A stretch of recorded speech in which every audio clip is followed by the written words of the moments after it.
Mettez-vous là, me dit le vieillard en approchant une chaise du couvert qui m'était destinée. C'était la place de mon pauvre François. Écoutez, père, lui dis-je, si vous n'étiez pas une âme puissante, un cœur plein de religion, un homme selon Dieu, je ne vous demanderais ni ce qu'était votre fils, ni comment il est mort, mais vous croyez, et, par conséquent, vous espérez. Comment François vous a-t-il donc quitté ici-bas pour aller vous attendre au ciel? Vous avez raison, répondit le vieillard, et vous me faites du bien en me parlant de mon fils, quand nous ne sommes que nous trois, fidèles, ma fille et moi, peut-être l'oublions-nous parfois, ou avons-nous l'air de l'oublier, pour ne pas nous affliger les uns les autres, mais, dès qu'un étranger entre, qui nous rappelle son âge, dès qu'il dépose son bâton où François déposait sa carabine, dès qu'il prend au foyer ou à table la place que prenait habituellement celui qui nous a quittés, alors nous nous regardons tous les trois, et nous voyons bien que la blessure n'est pas cicatrisée encore et demande à saigner des larmes, n'est-ce pas, Marianne, n'est-ce pas, mon pauvre fidèle? La veuve et le chien s'approchèrent en même temps du vieillard, l'une lui tendit la main, l'autre lui posa sa tête sur le genou. Quelques larmes silencieuses coulèrent sur les joues du père et de la femme, le chien poussa un gémissement plaintif. Oui, continua le vieillard, un jour il rentra, venant de Speringen, qui est à 5 lieues d'ici, du côté d'Altorf, il tenait sur son bras celui-ci. Le vieillard étendit la main et la posa sur la tête de Fidèle, qui n'était pas plus gros que le poing. Il l'avait trouvé sur un fumier où on l'avait jeté avec 2 autres de ses frères, mais les autres étaient tombés sur un pavé et s'étaient tués. On lui fit chauffer du lait, et on commença de le nourrir comme un enfant, avec une cuillère. Ce n'était pas commode, mais enfin la pauvre petite bête était là, on ne pouvait pas la laisser mourir de faim. Le lendemain, Marianne, en ouvrant la porte, trouva une belle chienne sur le seuil de la maison. Elle entra comme si elle était chez elle, alla droit à la corbeille où était Fidèle, et lui donna à téter. C'était sa mère. Elle avait fait, par la montagne, et conduite par son instinct, la même route que François. La chose finie, et lorsque le petit eut bu, elle sortit et reprit la route de Speringen. À 5 heures, elle revint pour remplir le même office, repartit ensuite de la même manière qu'elle avait déjà fait, et le lendemain, en ouvrant la porte, on la retrouva de nouveau sur le seuil. Elle fit de cette manière, pendant 6 semaines, et 2 fois par jour, le chemin de Speringen en aller et retour, c'est-à-dire 20 lieues, car son maître lui avait laissé un chien à Sissigean, et François avait apporté l'autre ici, de sorte qu'elle se partageait entre ces 2 petits. Dans tous les animaux de la création, depuis le chien jusqu'à la femme, le cœur d'une mère est toujours une chose sublime. Au bout de ce temps, on ne la vit plus que tous les 2 jours. Car Fidèle commençait à pouvoir manger, puis elle ne vint plus que toutes les semaines, puis enfin on ne l'aperçut plus qu'à des espaces éloignés et à la manière d'une voisine de campagne qui fait sa visite. François était un hardi chasseur de montagne. Il était rare que la carabine que vous voyez là suspendue au-dessus de la cheminée envoyât une balle qui se perdit. Presque tous les jours nous le voyions descendre de la montagne avec un chamois sur les épaules. Sur 4, nous en gardions un et nous en vendions 3, c'était un revenu de plus de 100 louis par an. Nous eussions mieux aimé que François ne gagnât que la moitié de cette somme à un autre métier, mais François était encore plus chasseur par goût que par état, et vous savez ce que c'est que cette passion dans nos montagnes. Un jour, un Anglais passa chez nous. François venait de tuer un superbe laméjeilleur, l'oiseau avait 16 pieds d'envergure. L'Anglais demanda si l'on ne pourrait pas en avoir un pareil vivant. François répondit qu'il fallait le prendre dans l'air, et que cela se pouvait seulement au mois de mai, époque de la pendaison des aigles.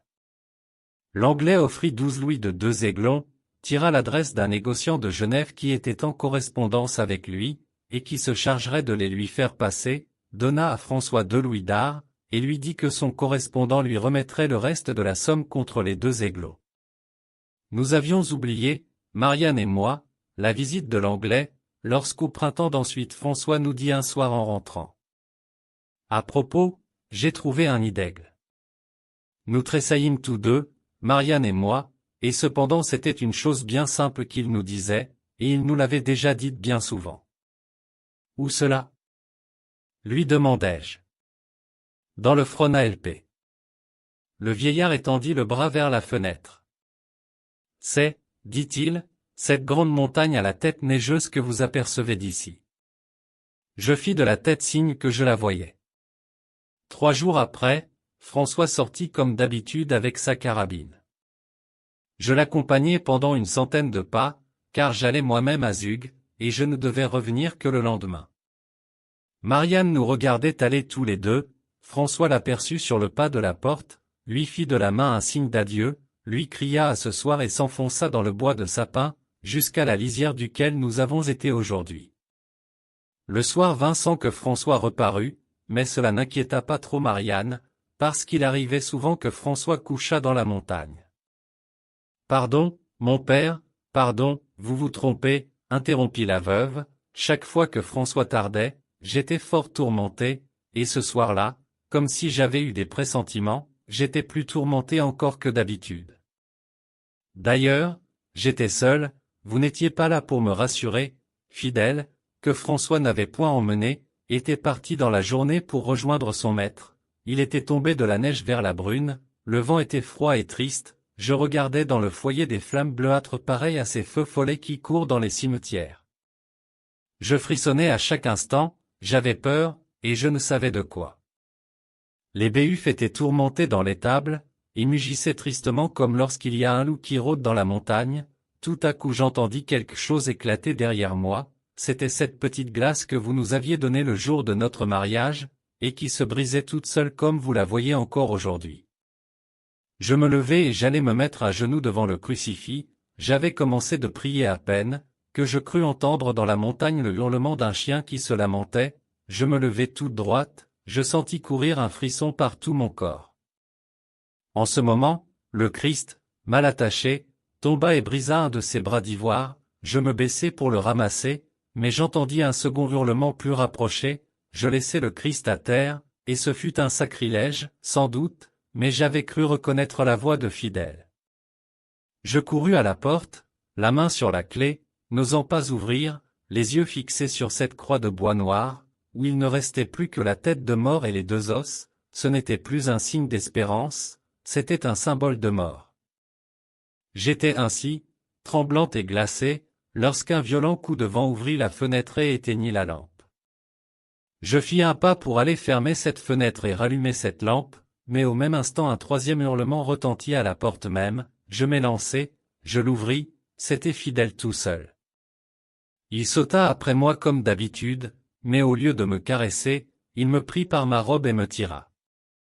Je devinai qu'il y avait pour François danger de mort, toute ma force me revint, je ne fermai ni porte ni fenêtre.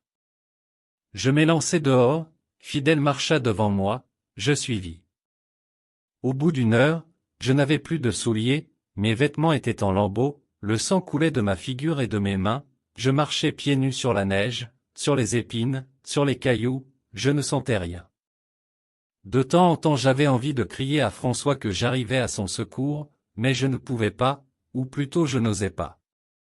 Partout où Fidèle passa, je passais, vous dire où et comment, je n'en sais rien. Une avalanche tomba de la montagne, j'entendis un bruit pareil à celui du tonnerre, je sentis tout vaciller comme dans un tremblement de terre, je me cramponnai à un arbre, l'avalanche passa. Je fus entraîné par un torrent, je me sentis rouler quelque temps, puis j'allais me heurter contre un roc auquel je me retins, et, sans savoir comment, je me retrouvai sur mes pieds et hors de l'eau.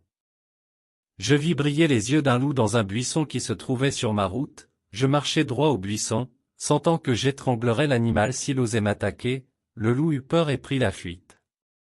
Enfin, au point du jour, toujours guidé par Fidèle, j'arrivai au bord d'un précipice au-dessus duquel planait un aigle, je vis quelque chose au fond, comme un homme couché, je me laissai couler sur un rocher en pente, et je tombai près du cadavre de François.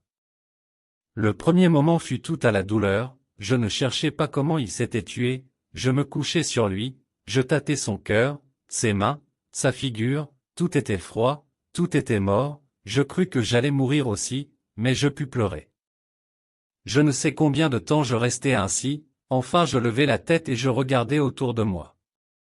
Près de François était une femelle d'aigle étranglée, sur la pointe d'un roc, un petit aiglon vivant, triste et immobile comme un oiseau sculpté, et dans l'air le mal décrivant des cercles éternels et faisant entendre de temps en temps un cri aigu et plaintif. Quant à Fidèle, haletant et mourant lui-même, il était couché près de son maître et léchait son visage couvert de sang.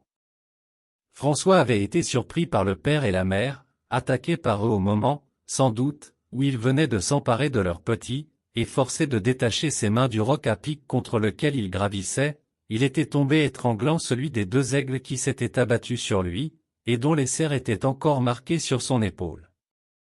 Voilà pourquoi nous aimons tant Fidèle, voyez-vous, continua le vieillard, sans lui le corps de François aurait été dévoré par les loups et par les vautours, tandis que, grâce à lui, il est tranquillement couché dans une tombe chrétienne, sur laquelle, de temps en temps, lorsque la résignation nous manque, nous pouvons aller prier. Je compris que Jacques et Marianne avaient besoin de rester seuls, et au lieu de me mettre à table, je sortis.